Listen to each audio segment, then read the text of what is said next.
હીટવેવને લઈને શિક્ષણ રાજ્યમંત્રી પ્રફુલ પાનસેરિયા દ્વારા નિવેદન આપવામાં આવ્યું છે। તેઓએ જણાવ્યું કે તમામ જિલ્લાઓમાં ગરમીનું પ્રમાણ જોઈને જિલ્લા શિક્ષણ અધિકારી શાળાના સમયમાં ફેરફાર કરી શકશે।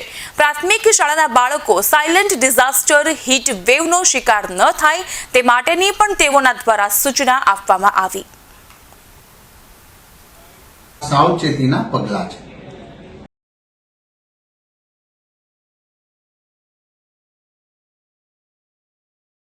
વિભાગ દ્વારા ગરમીનું પ્રમાણ ખૂબ વધશે એવી જ્યારે આગાહી આપી ત્યારે ડિઝાસ્ટર મેનેજમેન્ટના ભાગરૂપે હવામાન વિભાગે જ્યારે શિક્ષણ વિભાગને આ માહિતી આપી હતી ત્યારે શિક્ષણ વિભાગ દ્વારા પ્રાથમિક શાળામાં એક પરિપત્ર કરવામાં આવ્યો છે।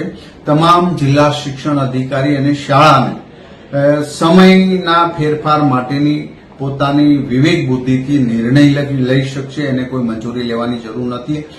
ઉનાળામાં સવારની પ્રવૃત્તિ બાદ કરતા પ્રાર્થના ઉનાળાના આ ગરમીના દિવસોમાં બહારની કે ગ્રાઉન્ડની અંદરની પ્રવૃત્તિ ન કરે।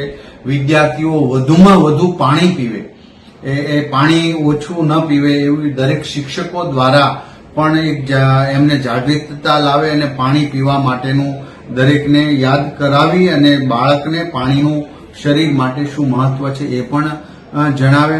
હીટ વેવનાથી ડિહાઇડ્રેશન વગેરેની સમસ્યાઓ થતી હોય છે ત્યારે તમામ પ્રકારની સાવચેતી રૂપે તમામ શાળાઓ વર્તે અને સમય પ્રમાણે એ પોતાના શાળાનો સમય ફેરવવા માટે પોતે વિવેક બુદ્ધિથી નિર્ણય લઈ શકે। આ તમામ પ્રાથમિક શાળાઓ માટે વાત કરવામાં આવી છે અને બાળકોના હિત માટે પરિપત્ર પણ કરવામાં આવ્યો છે। દરેક વાલી અને શિક્ષકો દરેક જાગૃત રહે, બાળકને વધુમાં વધુ પાણી પાવા માટે અથવા તો બાળક વધુમાં વધુ પાણી પીવાની ટેવ પાડે એવું સૌએ પ્રયાસ કરવો જોઈએ અને કોઈ ડરવાની એ વાત નથી। આ તો હવામાન વિભાગના આદેશ પ્રમાણે આ સાવચેતીના પગલાં છે।